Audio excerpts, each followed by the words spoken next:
Penn State fired James Franklin this week after losing 2 straight games to UCLA and Northwestern.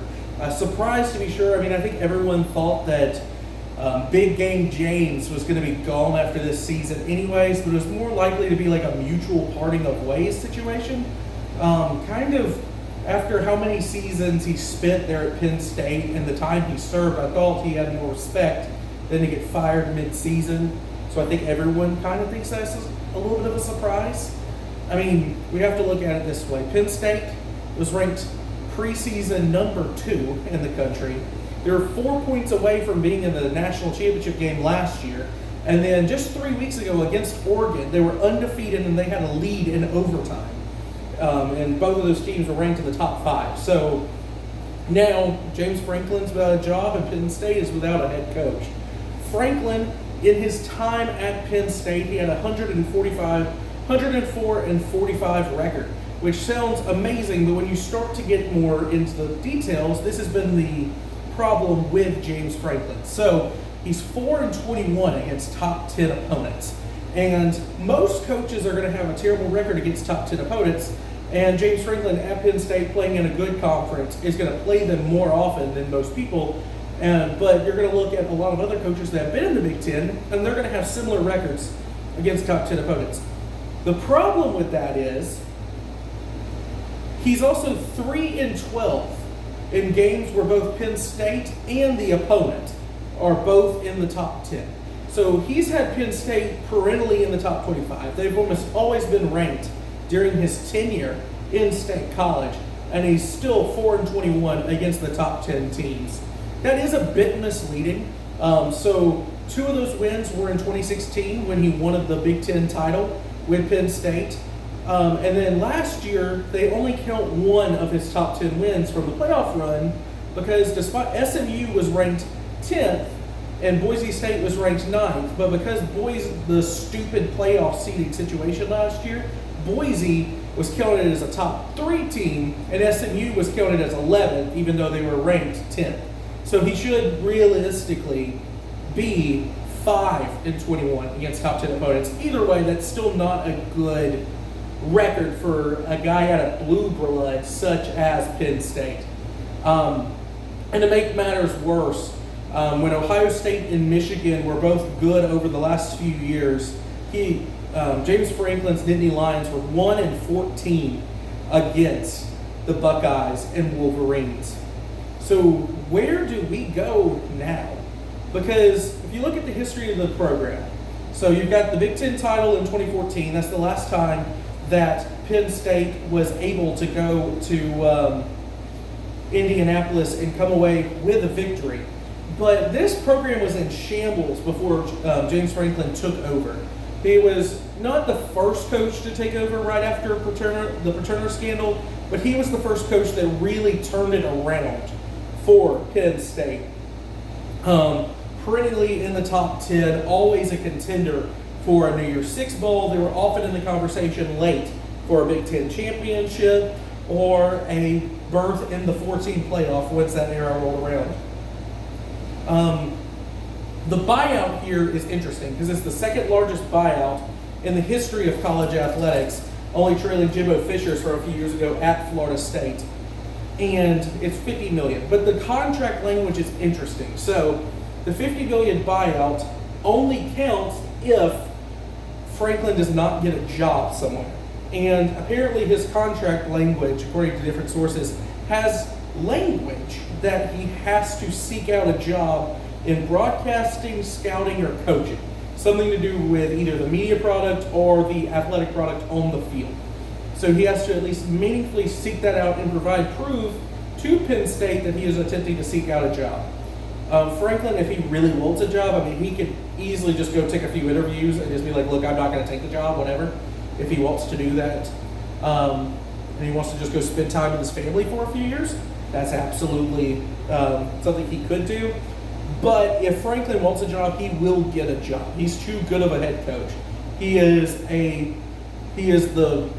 B tier of college football head coaches when there's maybe a 6 or 7 total head coaches that have been in the A and S tier over the last decade. Franklin, obviously in the top tier of head coaches, but just because Penn State thinks that they deserve to win national titles, being an 8 out of 10 is not good enough for the Nittany Lions.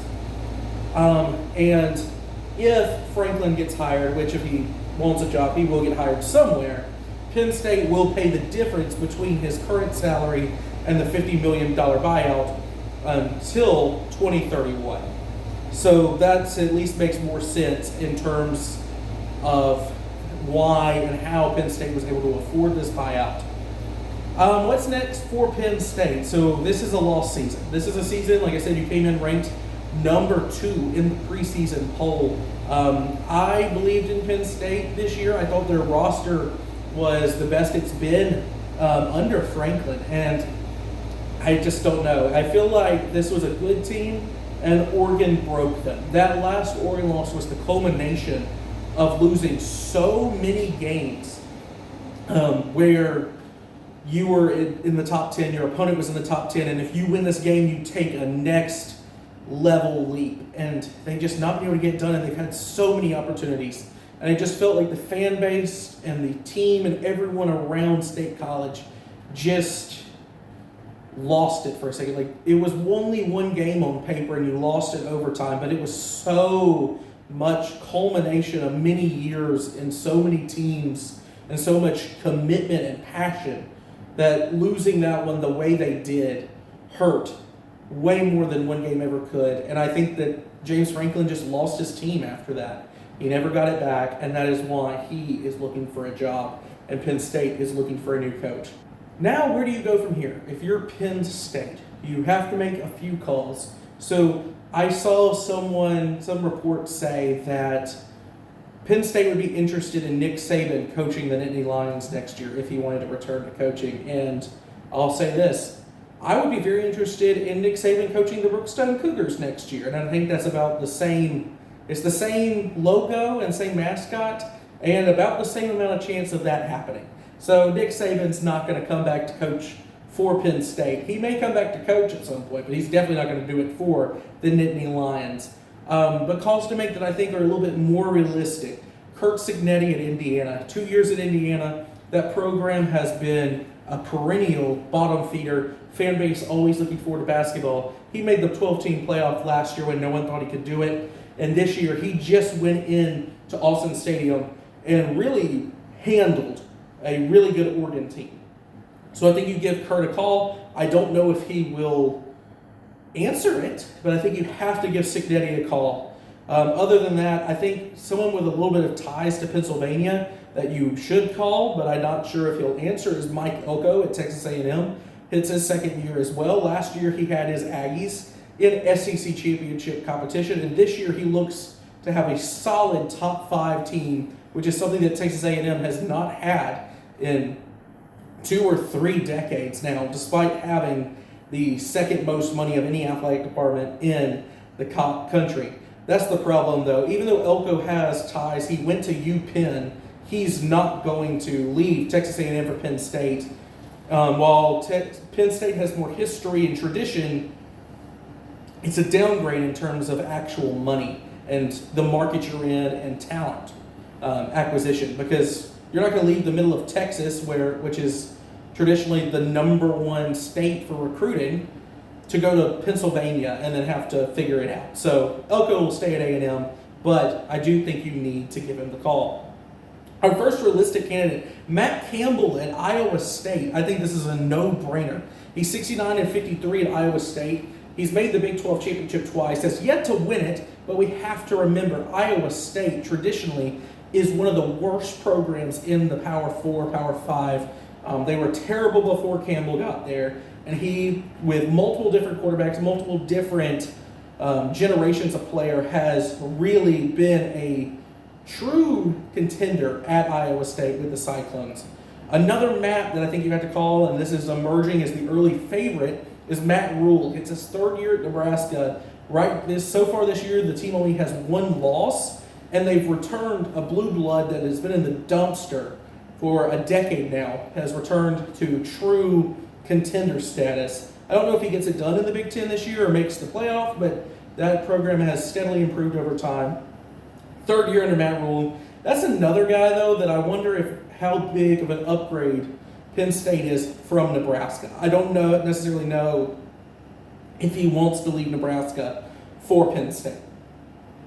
And my last of like a guy that's a little bit more of a long shot, but if you really want to change the way you are perceived nationally and the way the whole feel and vibe around your program, I think you at least consider calling Deion Sanders. And I know, I'm just as much of a hater as everybody else when it comes to Deion because of how much media coverage he gets. But that's the thing. If you're Penn State, you're going to get significantly more media coverage because, yes, you are a blue blood, but you are kind of a tame blue blood. You're the safe blue blood. Hiring Deion Sanders changes that completely. The record doesn't matter because if you go to Deion and you say, look, we would hire you, you can run the program your way, but we would like you to hire some staff that are different so we can recruit high schoolers as well as the transfer portal. And I think that's a lesson that everyone's learning right now. You can supplement through the transfer portal, but you cannot build an entire team in the transfer portal. Deion is the king of the transfer portal. He will have several 5 stars a cycle coming to play for him simply because his name is Prime Time. And this is really just if you want a big change in your identity and your brand. I don't know if that's for better or worse, but if you think that the James Franklin era was that bad, then I don't think you can get much different from James Franklin than Deion Sanders. Franklin, though, we're going to move on to him very quickly. A few possible opportunities for him in coaching. I've got 3, all in the former Big Ten West. So Wisconsin, that job is going to come open. Luke Fickell might not survive the season, but if he does survive the season, he will be gone after rivalry week. That job will be open. Very similar status to Penn State traditionally. Maybe not quite a blue blood, but they have a tradition of winning, but they're way less pressure than Penn State right now. If James Franklin won 10 games a year for Wisconsin, made the playoff every other year, Wisconsin would be very happy with that result. And if you can make the playoff in this new era, you have an opportunity to win a national title. I think Wisconsin would probably be my best fit for Franklin of jobs that come open. 2 jobs, though, to keep an eye on that may or may not come open. Kirk Ferentz at Iowa. He can stay there as long as he likes. He has so much equity built up. I believe he's the longest tenured head coach in the country right now, but he's getting older. There's been a lot more criticism of his job recently because he refuses to adapt an offense. He refuses to throw a forward pass.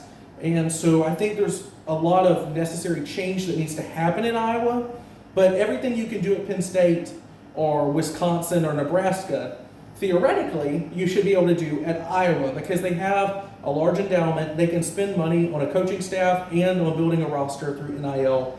Iowa, I think, is an interesting option if it were to come available.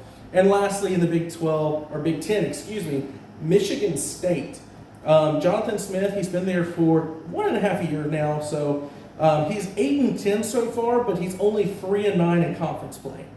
And Michigan State, the Spartans have been reeling ever since Mel Tucker, the scandal with him happened and they had to fire him mid-season. They just really have not had a direction. So I wonder if the Spartans look at what Franklin was able to do 10 years ago at this point, 15 years ago at this point, turning around Penn State after the Paterno scandal, and they're like, yep, that's our guy.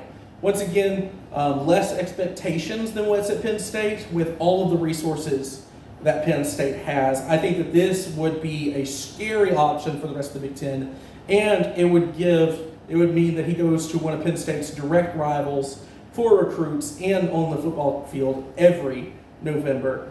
And of course, I think Franklin would be really good in any broadcast booth, any pregame show.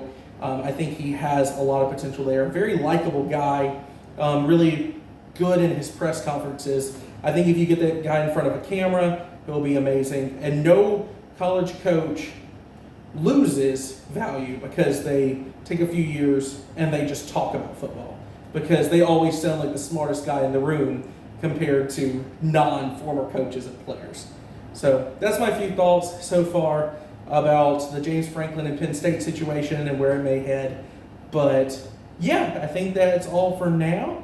And we'll talk about some other news later in the week. But thank you so much. Leave a like and subscribe down below if you enjoyed the video. And I'll catch you all later.